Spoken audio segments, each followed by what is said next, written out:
It's Week 17 of the National Football League, and all eyes are on Jerry Jeudy, who's closing in on 1,000 yards receiving on the year.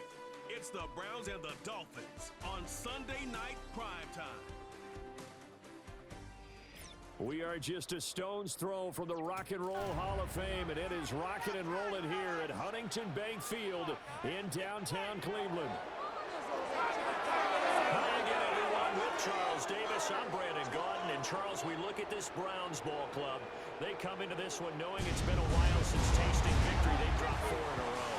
Can they remember what it was like to win a game?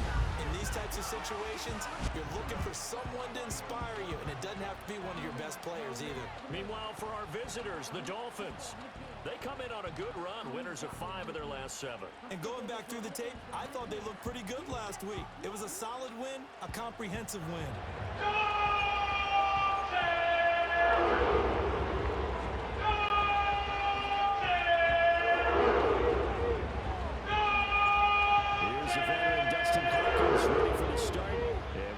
Underway now from Huntington Bank Field.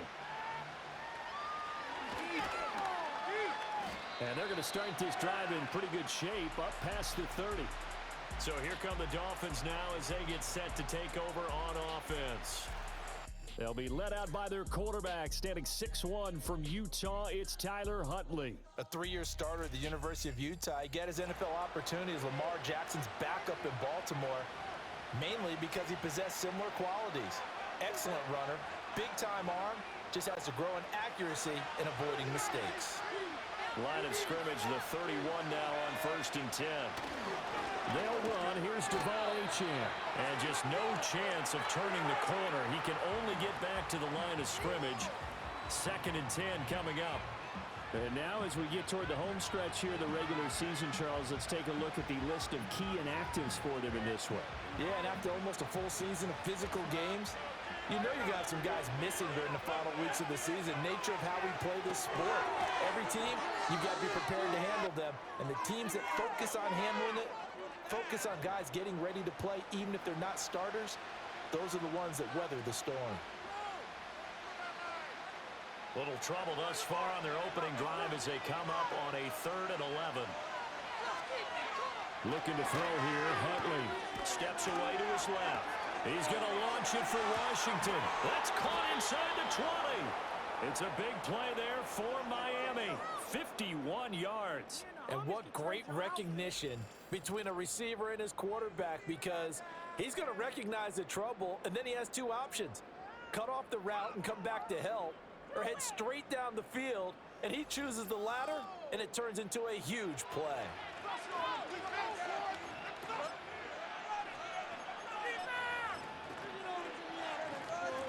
A real field flipper there as all of a sudden they've got a first down in the red zone. Here's the veteran. That's Jeff Wilson. And he is going to lose yardage here. The defense showing some anger after giving up the big play. This time they'll lose 1 or 2. The short field shrinks even more with the type of bodies they brought in on that play. Those extra tight ends, they weren't able to secure their blocks, and that one ended up going backwards.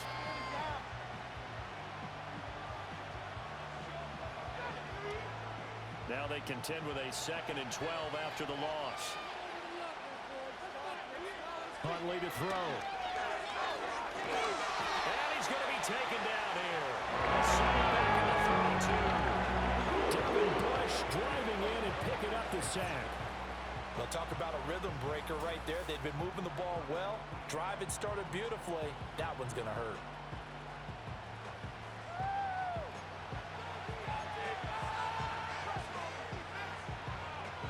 Need something from deep in the bag of tricks here after 1st and 2nd down. Went backwards. It's 3rd and very long.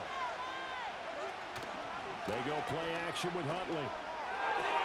Getting this out to the flat. Mostert. 5 yards, not enough. And it'll be 4th down. We can make this one pretty simple. Locked up all of his progressions downfield, forced to get it to his running back. But how about the way they ran to the football and knocked him down to force a 4th down?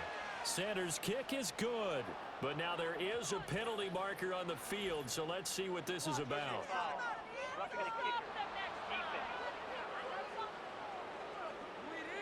Well, they got the ball already. They're not going to risk the yardage and running another fourth down. They decline it. And what was that they taught you in law school, that possession is 9/10 of the law? I didn't go to law school. Oh, you didn't? I thought you did. Well, I'm going to give that to you anyway. Possession is 9/10 of the law, and it's 9/10 of this game, too. Having the football counts. You're so litigious. 3-0 our score as we ready for the dynamic kickoff. And no chance to see a return on the dynamic kickoff. They'll move this out to the 30-yard line. So here are the Browns under head coach Kevin Stefanski. And they will be led out by their second-year quarterback. And there was a positive in last week's loss. No interceptions thrown by him. But he only threw one touchdown pass, and you know he wants that to improve. He might even consider that as part of the reason that they couldn't take the win last time out. I believe we'll see a more aggressive version of him this week whenever they're nearing the end zone. They'll run it here. This is Deontay Foreman. And he stopped immediately there. No gain on the play. It'll be second down. This defense for the Dolphins, they were excellent in that win over the 49ers last week. It was a little bit enlightening talking with the defensive coordinator about their performance last week, because the feeling was that it was a good, solid performance. They did what they needed to do to get the job done and get the win, but definitely a few lapses that they're looking to correct. Oh, that'll be incomplete. Oh, he took a shot as he let that go, and it's going to bring up a third down. Partner, what we're seeing so far is the defense is certainly coordinated. Both levels doing their jobs in tandem. The back helping the front helping the back. The pressure got home on that last play and forced him to try and throw through contact and short of the sticks. And this play comes.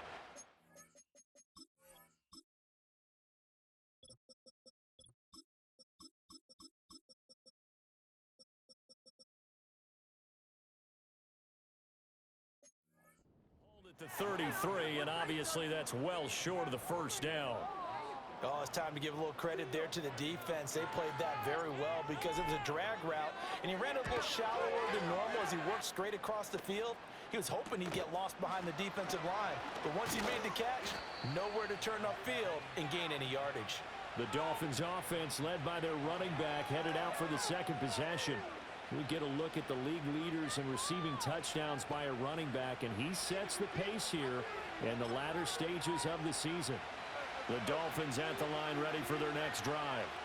As we grind toward the end of the season here, and they haven't had the season that they had hoped. So let me ask you to play GM. Where might they look to make some changes? I think when you look into the upcoming draft, think hard about them drafting multiple offensive linemen. They've got to get stouter up front.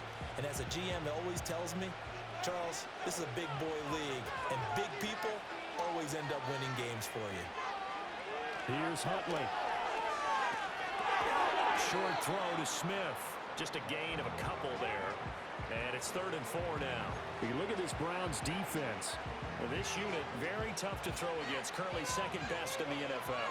And I'm struggling a little bit trying to really categorize this crew. They're top 10 in the league against the pass, but the bottom half of the league in sacking the quarterback. That doesn't make sense.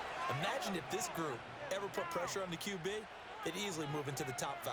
Give him 15 yards on that one, and the Dolphins have a first down. So many times in my career I've heard coaches talk about completions are one thing, but as long as we're there at the catch and we get guys on the ground, we can live with that. But if you're going to give up 10, 12, 15 yards after the catch, then your defense is going to be in a lot of trouble. Huntley off of play action. Rolling to his right. And he'll be out of bounds just shy of the 40. Nothing open downfield. He keeps it himself for 11 and a first down. I think the last 2 plays really illustrate how difficult it is to game plan against this guy, because you know he can throw the football, but how about his use of legs as well? What we call those broken plays, you can't account for them. Yeah, those plays, those 2 that you just mentioned, a microcosm really of how he can hurt you. To throw, Huntley. Sliding out of the pocket. And he'll go out of bounds after taking it a little further down inside the 40. And now timeout is whistled as it appears there's a Brown shaken up on the play. Always unfortunate to see an injury, especially this close to the end of the regular season. We'll step aside. Up the middle, Achane. And he'll take this one down to the 36. A minimal gain as we tick down inside of a minute remaining in the opening quarter. The completion on first didn't get much, and now the run on second doesn't get a whole lot either. Well, if you're a good play caller, you've already looked ahead and anticipated this type of situation. Already down in his play sheet, trying to dial up a big third down play. And this will not be enough. On 3rd and 5, he only gets 3.